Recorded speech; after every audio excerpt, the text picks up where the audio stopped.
So how much does a BAMS graduate earn per month in India? I finally have that answer from around 350 doctors who provided this information. Bit atypical. I have three categories of averages. So I have one group of doctors, BMS graduates, who are working as salaried employees in the private sector. They are paid very low, averaging 25,000 rupees, ranging from 10,000 to 40,000 rupees per month, paid least in the western part of India, paid better in the southern and central part of India.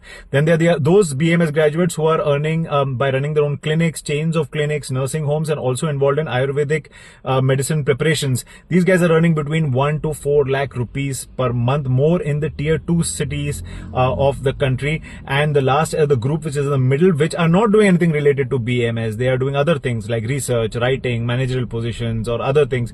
They are earning average 50,000 rupees per month through salaried jobs in the private sector, more again in the central and southern part of India.